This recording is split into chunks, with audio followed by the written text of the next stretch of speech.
Base sa balitang kumakalat, China iiyak na naman dito. Meron na kasing plano si BBM sa magdadala. China, bakit Amerika daw magbibit-bit sa resupply mission? China natatakot din pala. Ayon sa Philippine Navy, pinag-aaralan na nilang isabay ang RORE sa pagpapatrolya sa ilan nating kaalyado sa West Philippine Sea. Sasabay na kasi sa RORE ang US, UK, Australia at Japan. Isasama na sila sa magdadala sa BRP Sierra Madre. Pero nagpapanik dito ang China. Paano pa nila haharasin ng Pilipinas kung sa West Philippine Sea na pagtulungan na sila? We're still in the planning stage right now. Wala pa. The last activity was the evacuation. They have sufficient supplies. Their morale is sky high. Una sa lahat, again, I would like to emphasize the support given by our kababayans. Maraming salamat sa ating mga kababayan sa support na pinakita nila sa ating mga kasundaluhan sa West Philippine Sea. All options are being discussed on the planning table. Once finalized, this will be submitted for approval. Samantala, sang-ayon naman si Defense Secretary Gibo Teodoro sa napipintong pagbibit-bit ng mga kaalyado ng resupply. Hindi daw ito gagawin dahil sa China. Matagal na daw itong pinlano. Inaantay na lang daw kay PBBM ang approval.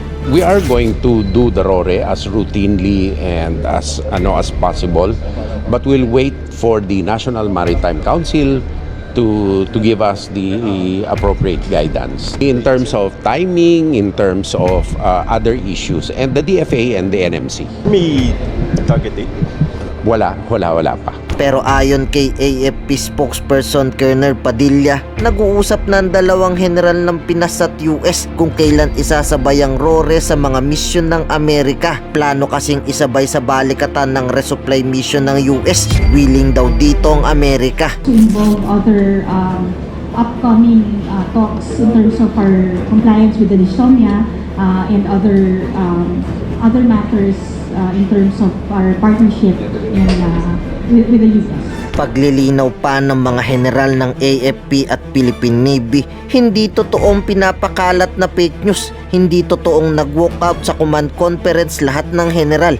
Ando doon pa rin sila nakabantay sa China. Hindi nag-walk out ang mga sundalo. Hindi totoong natakot sila sa China. If you're referring to the command conference, that's fake news. No? I was there personally. There's nothing of that sort that happened. It was a very professional change of ideas and discussion, and there was also a lot of updates that was given. It was all positive, ended on a positive note.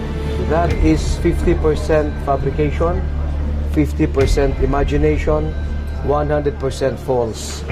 The AFP, senior officers, and the entire organization for that matter conducts itself with the highest level of professionalism.